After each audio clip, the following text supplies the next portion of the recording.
നമസ്കാരം. നമ്മൾ spiritual anatomy session തുടരുകയാണ്. ഹിന്ദിയിലും പറയാം. हम स्पिरिचुअल अनाटमी सेशन कंटिन्यू कर रहे हैं. അപ്പോൾ നമ്മളിപ്പോൾ പ്രപന്ന പ്രഭു സ്റ്റേറ്റിനെ പറ്റിയിട്ടാണ് ഡിസ്കസ് ചെയ്യുന്നത്. പ്രപന്ന പ്രഭു എന്ന് പറയുമ്പോൾ 9th പോയിൻറ്റ്. നമ്മൾ 6th പോയിൻറ്റ് ബ്രഹ്മാണ്ഡ മണ്ഡൽ, 7th പോയിൻറ്റ് പരബ്രഹ്മാണ്ഡ മണ്ഡൽ, അതിനുശേഷം 3 പേരിൽ മുകളിൽ 8 അത് പ്രപന്ന ശരണാഗതി, അതിനുശേഷം 4 പേരിൽ മുകളിലാണ് പ്രപന്ന പ്രഭു. അപ്പോൾ പ്രപന്ന പ്രഭു സ്റ്റേറ്റ് എന്ന് പറഞ്ഞാൽ പ്രപന്ന എന്ന് പറഞ്ഞാൽ ശരണാഗതി, സറണ്ടർ. പ്രഭു എന്ന് പറഞ്ഞാൽ ലോർഡ്, മാസ്റ്റർ.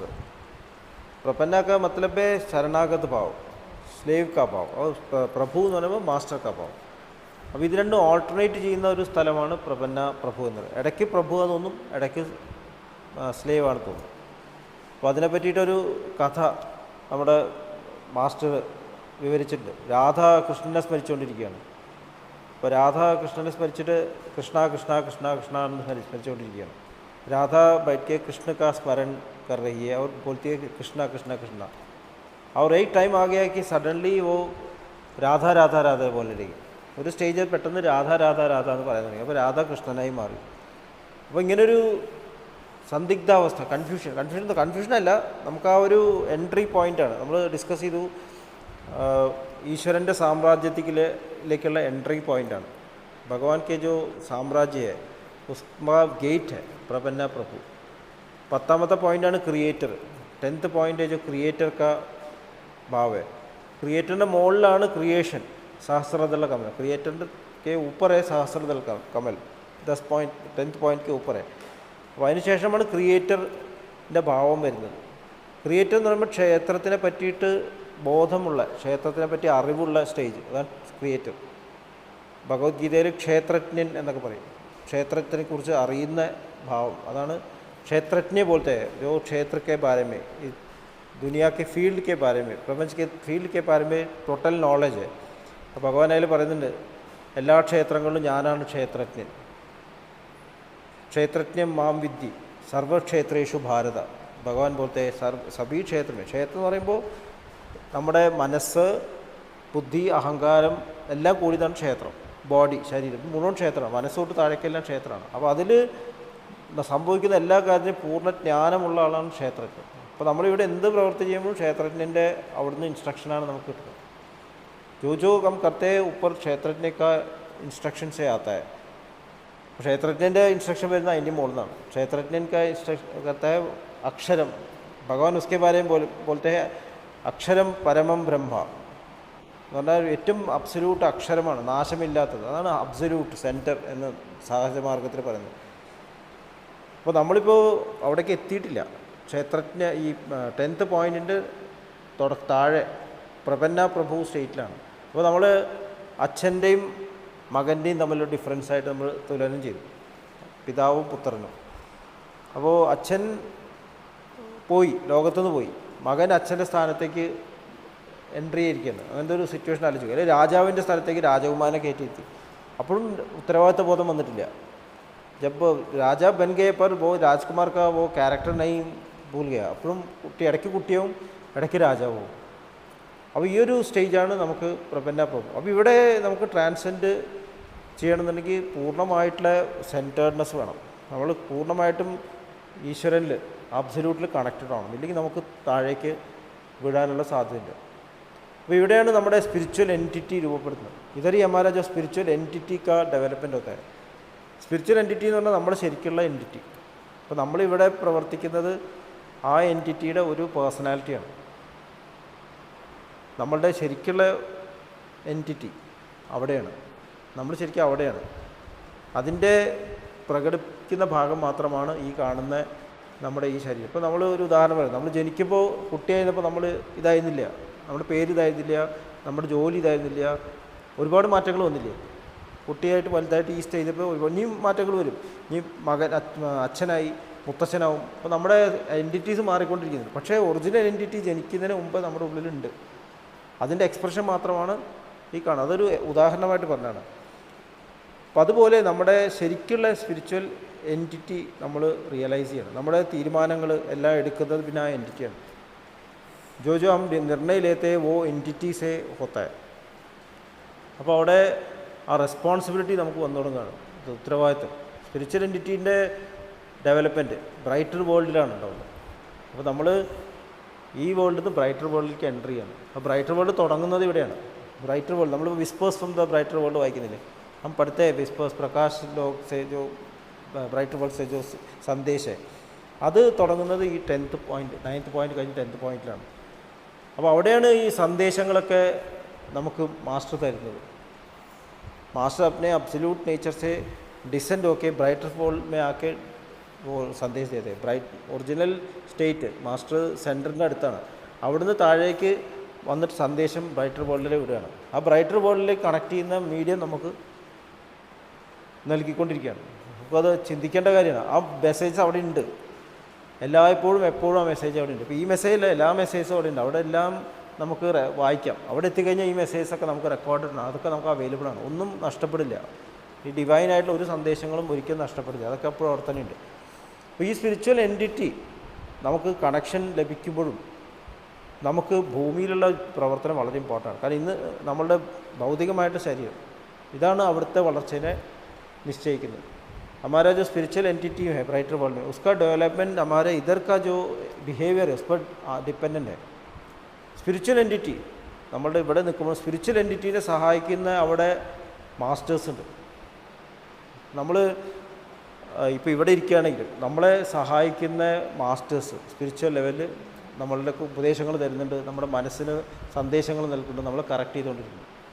हम जो इधर बैठे हमारे अंदर का जो കൺട്രോൾ മെൻ്റൽ കൺട്രോൾ മാസ്റ്റർ തരുന്നുണ്ട്. പക്ഷെ നമുക്കത് അറിയില്ല. അപ്പോൾ നമ്മുടെ ജീവിതത്തിൽ പല തീരുമാനങ്ങളും എടുക്കും, പുറപ്പെടുമ്പോഴും അത് മുന്നോട്ട് പോകുന്നില്ല. നമുക്ക് അനുഭവമല്ലേ, हम बहुत डिसीजन लेने का श्रम करते हैं पर नहीं होता है. അപ്പോൾ അവിടെ കറക്ഷൻ വരും. പെട്ടെന്ന് എക്സ്പീരിയൻസ് മാറുന്നു, യാത്ര തടസ്സമാവുന്നു, അല്ലെങ്കിൽ ആരോ കടന്നു വരുന്നു, ബ്ലോക്ക് ചെയ്യുന്നു. ഇതൊക്കെ ബ്രൈറ്റർ വേൾഡിലുള്ള കറക്ഷൻസാണ്. അപ്പോൾ അതിനൊരു സ്റ്റോറി പറയാം. ഒരു പുസ്തകമുണ്ട്, laws of the spiritual world എന്ന് പറഞ്ഞൊരു പുസ്തകമുണ്ട്. അതിൽ ഇവിടുന്ന് ഒരു കുട്ടി മരിച്ചിട്ട് അവിടെ എത്തിയിരിക്കുകയാണ്. അപ്പോൾ ഇവിടെ അമ്മയുടെ ജീവിതത്തെ അവിടെ നിന്ന് കൺട്രോൾ ചെയ്യണം. അതാണ് അവിടുത്തെ ഡിസ്കഷൻ. ആ മാസ്റ്റേഴ്സ് തമ്മിൽ സംഭാഷണമൊക്കെ അതിലുണ്ട്. അപ്പോൾ ഇവരുടെ ജീവിതത്തിൽ ഹെൽപ്പ് ചെയ്യാൻ ഒരാൾ പെട്ടെന്ന് ബോംബെയിൽ നിന്ന് ട്രാൻസ്ഫർ കിട്ടി വരുന്നു. അത് അവിടെ അറേഞ്ച് ചെയ്താണ്, അവിടുന്ന് അറേഞ്ച് ചെയ്താണ്. ഇവിടെ വരികയാണ്, ഇവിടെ വന്നിട്ട് ഇവർ മീറ്റ് ചെയ്യണം. പക്ഷേ ഇവിടെ മീറ്റ് ചെയ്യുമ്പോൾ ഇവർക്ക് മനസ്സിലാവില്ല. അപ്പോൾ അവസരം ഇവർ ഉപയോഗിക്കണം. ഇപ്പോൾ നമ്മൾ ജീവിതത്തിൽ ഒരു ക്രൈസിസ് വന്നു, ക്രൈസിസ് നമ്മൾ हेल्प ചെയ്യാൻ ആരോ പെട്ടെന്ന് കടന്നു വന്നു, നമുക്കുണ്ടാവില്ലേ? हमारे जीवन में बहुत बड़ा क्राइसिस आता है, कोई हमको हमारी सहायता करने के लिए आता है. അത് എവിടുന്നാണ് വരുന്നത്? അത് മുകളിൽ നിന്നാണ് ആ ഡിസിഷൻ. അവരവിടെ അറേഞ്ച് ചെയ്യണം. സോളിന് അവിടുന്ന് പറയും നീ അവിടെ പൊക്കോ, അവനെ ഹെൽപ്പ് ചെയ്യാൻ പോകുമെന്ന് പറയാം. പക്ഷെ ഇവിടെ അത് യൂട്ടിലൈസ് ചെയ്യേണ്ടവരാണ്, നമ്മളാണ് യൂസ് ചെയ്യേണ്ടത്. ഇപ്പോൾ നമ്മളെ തന്നെ ഹെൽപ്പ് ചെയ്യുന്ന ആൾക്കാരെ നമ്മുടെ സീനിയേഴ്സ്, നമ്മുടെ എൽഡേഴ്സ് ആരെങ്കിലും അറേഞ്ച് ചെയ്യുകയാണെങ്കിലും നമ്മൾ ഇത് നല്ല രീതിയിൽ ഉപയോഗിക്കണം. നമ്മൾ സ്വാർത്ഥന്മാരാണെങ്കിൽ, സെൽഫിഷാണെങ്കിൽ നമ്മളത് മിസ്സായിപ്പോവും. അവസരം നമുക്ക് മിസ്സായിപ്പോവും. ഈ തീരുമാനങ്ങളൊക്കെ മിസ്സായി. ഇപ്പോൾ മഹാഭാരതം തന്നെ എടുത്തു നോക്കൂ. ഭഗവാൻ ശ്രീകൃഷ്ണൻ എത്രയോ പ്രാവശ്യം അഡ്വൈസ് ചെയ്യുന്നുണ്ട് ഓരോരുത്തരെയും കറക്റ്റ് ചെയ്യാൻ, യുദ്ധം അവോയ്ഡ് ചെയ്യാൻ വേണ്ടിയിട്ട് എത്രയോ പ്രാവശ്യം ശ്രമിച്ചിട്ടുണ്ട് ഇവിടെ വന്നിട്ട്. പക്ഷേ ഇവിടുത്തെ ആൾക്കാർക്കൊന്നത് മനസ്സിലായില്ല. ഭഗവാൻ കൃഷ്ണനെ ബഹുത് ബാർ ശ്രമം കിയാ ഹൈ ഗൈഡൻസ് देने के लिए, പക്ഷേ അത് അവർക്ക് മനസ്സിലായില്ല. കാരണം അവരുടെ സ്പിരിച്വൽ എൻറ്റിറ്റി അവിടെ കണക്റ്റഡ് അല്ല. സ്പിരിച്വൽ എൻറ്റിറ്റി അവിടെ കണക്റ്റഡ്. നമ്മൾ ഇവിടെ മനസ്സ് ശുദ്ധീകരിച്ച് ഇവിടെ ചെയ്യുന്ന സാധന ഉണ്ടല്ലോ, അതാണ് നമുക്ക് ആ ഇൻസ്ട്രക്ഷൻസ് കിട്ടാനുള്ള കഴിവുണ്ടാക്കുന്നത്. जब हम इधर सफाई करते हैं और रेगुलरली साधना करते हैं, അപ്പോൾ उधर हम कनेक्शन मिलते हैं. അപ്പോൾ അവിടെ നിന്ന് കിട്ടുന്ന ആ ഒരു അനുഭവം അതിനാണ് നമ്മൾ സ്പിരിച്വൽ കണ്ടീഷൻസ് എന്നൊക്കെ പറയുന്നത്. നമുക്കത് പെട്ടെന്നൊരു സന്ദേശം ലഭിക്കുന്നു. അത് അതേപോലെ തന്നെ ഉൾക്കൊണ്ടൊരു ജീവിതത്തിൽ നമുക്ക് പ്രാവർത്തിക്കാൻ പറ്റുകയാണെങ്കിൽ നമ്മൾ പറയും നമ്മൾ ഈശ്വരൻ്റെ ഗൈഡൻസിലാണെന്നോ, അല്ലേ? നമ്മൾ ഗൈഡഡ് ആയിരുന്നു. എല്ലാ മഹാന്മാരായിട്ടുള്ള വ്യക്തികളുടെ തീരുമാനങ്ങളല്ല, എല്ലാം ഗൈഡഡാണ്. പെട്ടെന്നാണ് ഒരു ഡിസിഷൻ വരുന്നത്. ഇപ്പോൾ മഹാത്മാഗാന്ധിജിയുടെ ദണ്ഡി സത്യാഗ്രഹം ഒരു ഉദാഹരണമാണ്. പെട്ടെന്ന് മെഡിറ്റേഷൻ ചെയ്യുമ്പോഴാണ് ദണ്ഡി സത്യാഗ്രഹം നടത്തണം എന്ന് പറയുന്നത്. ഇപ്പോൾ ഡിവൈൻ കമാൻഡ് പോലെ, ദിവ്യമായിട്ടൊരു കമാൻഡ് പോലെ വരികയാണ്. അത് സ്വീകരിക്കാനും അത് നടപ്പാക്കാനും പറ്റണമെന്നുണ്ടെങ്കിൽ നമ്മുടെ മനസ്സത്ര ക്ലീനാണ്. അപ്പോൾ നമ്മുടെ ഇവിടെയുള്ള റെസ്പോൺസിബിലിറ്റി കൂടി വരികയാണ്, കുറയല്ല. നമ്മൾ സ്പിരിച്വലായിട്ട് ഉയരുമ്പോൾ ഈ തരത്തിലുള്ള റെവലേഷൻസ് കിട്ടുമ്പോൾ അത് യൂസ് ചെയ്യണമെന്നുണ്ടെങ്കിൽ ഇവിടെ നമ്മൾ പ്യുവർ ആവണം. അങ്ങനെ അല്ലാതെ സംഭവിച്ചിട്ടുള്ള ആൾക്കാരുണ്ട്. നമ്മൾ എക്സാമ്പിൾ പറയുന്നില്ല. ആ റെവലേഷൻസിനെ കളങ്കപ്പെടുത്തിയിട്ട് തെറ്റായിട്ടുള്ള രീതിയിൽ വ്യാഖ്യാനിച്ചിട്ട് ഇവിടെ പറയുമ്പോൾ ആൾക്കാർ അത് വയലൻസിനും യുദ്ധത്തിനൊക്കെ ഉപയോഗിക്കും. തെറ്റായിട്ടുള്ള സന്ദേശം, തെറ്റായിട്ടുള്ള രീതിയിൽ സന്ദേശങ്ങൾ ഇവിടെ അത് മെറ്റീരിയലായിട്ട് മിക്സ് ചെയ്തിട്ടുള്ള പ്രസൻറ്റേഷനാവും. അതിനാണ് പറയുക. സ്വാമി വിവേകാനന്ദൻ പറയും it was contaminated by material desires. ഡിവൈനായിട്ടുള്ള കമാൻഡായിരുന്നു, പക്ഷേ ഇവിടെ മെറ്റീരിയൽ ഡിസയേഴ്സ് കടന്നു വന്നു. അതുകൊണ്ട് സന്ദേശത്തിൽ ഇവിടെ ആൾക്കാരോട് പറയുമ്പോൾ അതിൽ പ്യൂരിറ്റി ഇല്ലാണ്ടായി മാറി. ആൾക്കാർ സ്വീകരിച്ചിട്ട് യുദ്ധം ചെയ്യുക, മനസ്സിലായില്ലേ? ഉള്ളിൽ ചെയ്യേണ്ട കറക്ഷൻ വരെ പുറത്ത് യുദ്ധങ്ങൾ ചെയ്യാൻ തുടങ്ങി. जो अंदर जो काम करना था वो बाहर होने लगा. അങ്ങനെയാണ് പലപ്പോഴും ഈ യുദ്ധങ്ങളൊക്കെ ഉണ്ടായിട്ടുള്ളത്. അപ്പോൾ നമ്മൾ ഡിവൈൻ കമാൻഡ്സ് സ്വീകരിക്കാനുള്ള ആ കഴിവ് ലഭിക്കണമെന്ന് നമ്മൾ ഈ ഭൂമിയിൽ നമ്മുടെ ശുദ്ധീകരണത്തിൽ കൂടുതൽ ശ്രദ്ധിക്കണം. അപ്പോൾ എ പോയിൻറ്റ് ബി പോയിൻറ്റ് നമുക്കറിയാം. A point meditation, B point cleaning. അതിൻ്റെ എഫക്റ്റ് 6th പോയിൻ്റുണ്ട്, 10th പോയിൻ്റുണ്ട്, 13th പോയിൻ്റ് വരെ ഉണ്ട്. നമ്മളിവിടെ ചെയ്യുന്ന ശുദ്ധീകരണം അവിടെ വരെ അതിൻ്റെ എഫക്റ്റ് ഉണ്ടാക്കിക്കൊണ്ടേയിരിക്കും. അപ്പോൾ അത് കൂടുതൽ ചെയ്യണം എന്നുള്ളതാണ്. കാരണം ബി പോയിൻ്റ് ശുദ്ധീകരണം ചെയ്തില്ലെങ്കിൽ നമുക്ക് ഇവിടുത്തെ ഫിസിക്കൽ അട്രാക്ഷൻ നമ്മൾ താഴ്ത്തും. हम बी पॉइंट का सफाई नहीं करेंगे तो हमारे फिजिकल अट्रैक्शन हमारे काम को डिफ़िकल्ट करे. ഇപ്പോൾ വിശ്വാമിത്രൻ്റെ കഥ അറിയാം. വിശ്വാമിത്ര ഇത്രയും സ്പിരിച്വലി എലിവേറ്റഡ് ആയിട്ട്, അല്ലെങ്കിൽ ദുർവാസാവ് ദേഷ്യം വന്നു അല്ലേ? അപ്പോൾ അതൊക്കെ വരുന്നത് ഇവിടെ ശുദ്ധീകരണം നടക്കാത്തതുകൊണ്ടാണ്. അപ്പോൾ നമ്മൾ ഇന്ന് പ്രാക്ടീസ് ചെയ്യാൻ പോണത് ഈ 9th പോയിൻറ്റ് വാട്ടറാണ് അതിൻ്റെ പ്രധാന പോയിൻറ്റ്. 9th പോയിൻറ്റ് കാ മെയിൻ എലിമെൻറ്റ് വാട്ടർ എലിമെൻറ്റ്. അതിൻ്റെ 12 o'clock പൊസിഷൻ നമ്മൾ കഴിഞ്ഞു.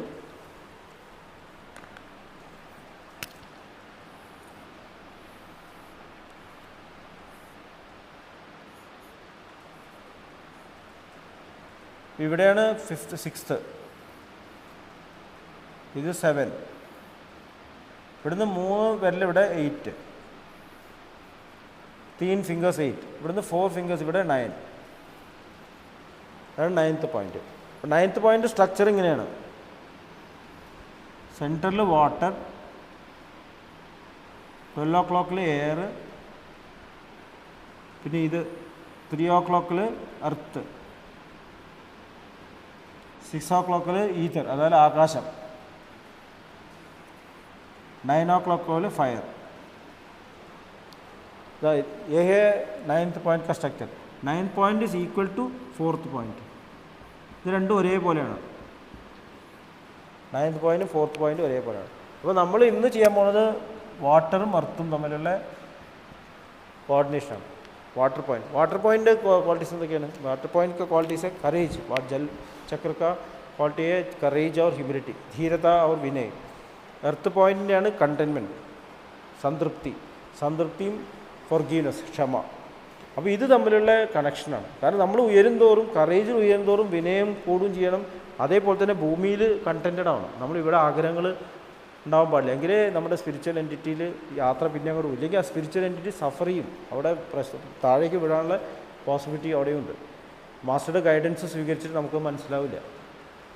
അപ്പോൾ ഇന്ന് ഇതാണ് നമ്മൾ ചെയ്യുന്നത്. ഇപ്പോൾ റെഗുലർ സാധന സെപ്പറേറ്റ്, റെഗുലർ സാധന നമുക്ക് करना ही है, ये उसके साथ करना चाहिए. നമ്മളത് കൂടാണ്ട് ദിവസത്തിൽ 5 മിനിറ്റ് 10 മിനിറ്റ് ഒക്കെ സമയം കിട്ടുമ്പോൾ ഈ ഒരു മെഡിറ്റേഷൻ കൂടി പ്രാക്ടീസ് ചെയ്യണം.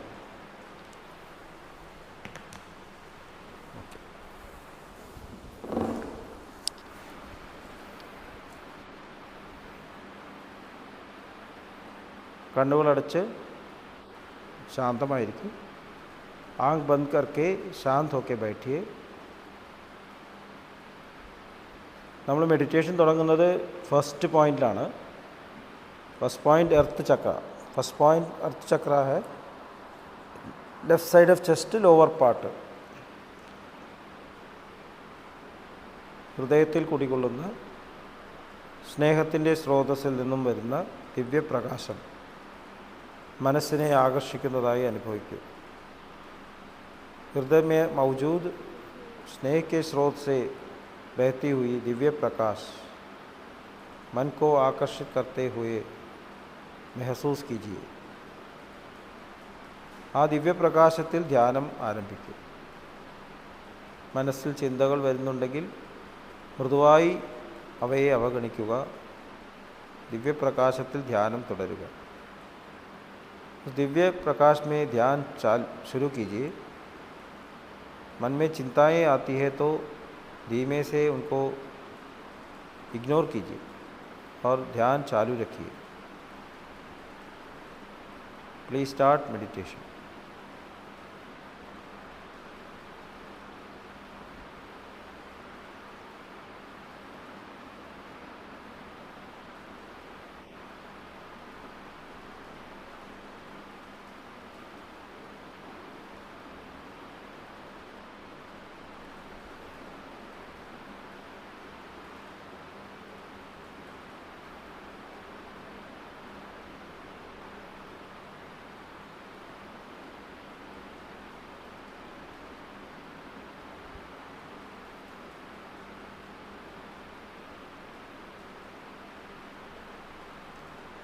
ഇനി ശ്രദ്ധ ഫോർത്ത് പോയിന്റിലേക്ക് കൊണ്ടുവരൂ. ना अटेंशन फोर्थ पॉइंट की तरफ लाइए. फोर्थ पॉइंटिൽ നമ്മൾ മെഡിറ്റേറ്റ് ചെയ്യുമ്പോൾ ശ്രദ്ധ नाइन्थ पॉइंटिലേക്കാണ്. नाइन्थ पॉइंट ऑब्जर्व किया. फोर्थ पॉइंट में ध्यान करेंगे और नाइन्थ पॉइंट की तरफ ऑब्जर्व करेंगे. ആദ്യം ശുദ്ധീകരണമാണ്. पहले सफाई करेंगे. नाइन्थ पॉइंट के सेंटर में पानी है, वाटर है. സെൻറ്ററിൽ वाटराണ് एलिमेंट. അവിടെ ശുദ്ധീകരണം നടക്കുന്നതായി അനുഭവിക്കും. उधर सफाई हो रही है.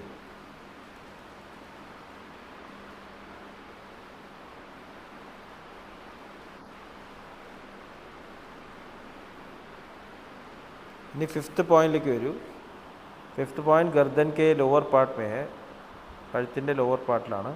അവിടെ वाटर एलिमेंट 9 o'clock लगा. उधर वाटर एलिमेंट 9 o'clock पोजीशन में है. അവിടെ ശുദ്ധീകരണം നടക്കുന്നതായി അനുഭവിക്കും. उधर सफाई हो रही है.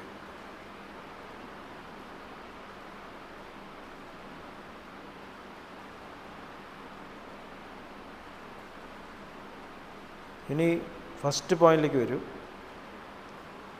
ഫസ്റ്റ് പോയിന്റ് എർത്ത് ചക്ര. അവിടെ 6 o'clock പൊസിഷനിലാണ് वाटर एलिमेंट. उधर 6 o'clock പൊസിഷൻ में वाटर एलिमेंट है. उधर सफाई हो रही है. അവിടെ ശുദ്ധീകരണം നടക്കുന്നതായി അനുഭവിക്കും.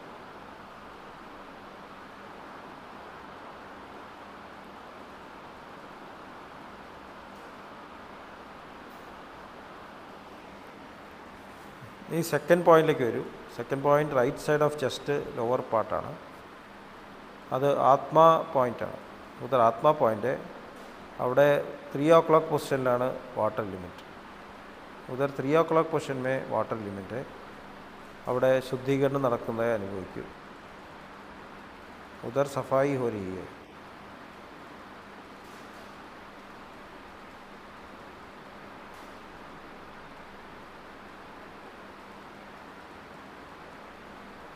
इन्हीं थर्ड पॉइंट की तरफ आइए. थर्ड पॉइंट अग्नि चक्रമാണ്.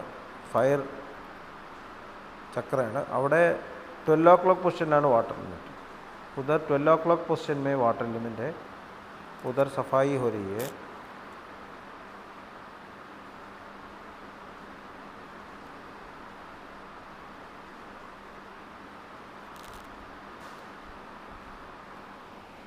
ഇപ്പോൾ ശുദ്ധീകരണം കഴിഞ്ഞു. സഫായി പൂരി हुई है. തിരിച്ച് ഫോർത്ത് പോയിന്റിലേക്ക് വരൂ. वापस फोर्थ पॉइंट की तरफ आइए. ഇപ്പോൾ ഫോർത്ത് പോയിന്റിൽ മെഡിറ്റേറ്റ് ചെയ്യുമ്പോൾ 9th പോയിന്റിൽ ഒബ്സർവ് ചെയ്യുക. ഇന്ന് നമ്മൾ ചെയ്യുന്നത് വാട്ടർ എലിമെൻറ്റും എർത്ത് എലിമെൻറ്റും തമ്മിലുള്ള സാമഞ്ജസ്യമാണ്, ഹാർമണിയാണ്. വാട്ടർ എലിമെൻറ്റ് സെൻറ്ററിലാണ്. എർത്ത് എലിമെൻറ്റ് 3 o'clock പൊസിഷനിലാണ്. വാട്ടർ എലിമെൻ്റ് ക്വാളിറ്റീസ് കറേജ്, അതായത് ധൈര്യം, ഹ്യൂമിലിറ്റി, വിനയം. എർത്ത് എലിമെൻറ്റിൻ്റെ ക്വാളിറ്റീസ് സംതൃപ്തി, കണ്ടൻമെൻറ്റ്, ഫൊർഗീവ്നെസ്, പൊറുക്കാനുള്ള കഴിവ്, ക്ഷമ. ഈ ക്വാളിറ്റീസ് എല്ലാം ഹാർമണൈസ്ഡ് ആവുകയാണ്. ये सभी क्वालिटीज़ अभी सामंजस्य में आ रही है, हार्मोनाइज हो रही है. ഈ ചിന്തയിൽ ധ്യാനിക്കും.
ഓക്കെ. മാസ്റ്ററുടെ അനുഗ്രഹത്തോടെ ലഭിച്ചിട്ടുള്ള ക്വാളിറ്റീസ് അദ്ദേഹത്തിൻ്റെ സേവനത്തിനായി തന്നെ ഉപയോഗിക്കപ്പെടും. मास्टर की कृपा से जो आज क्वालिटीज़ मिली है उनकी ही सेवा में उपयुक्त होगा. ഈ ഒരു പ്രാർത്ഥനയോട് കൂടിയിട്ട് കണ്ണുകൾ തുറക്കും. इस प्रार्थना भाव में धीमे से आँख खोलिए.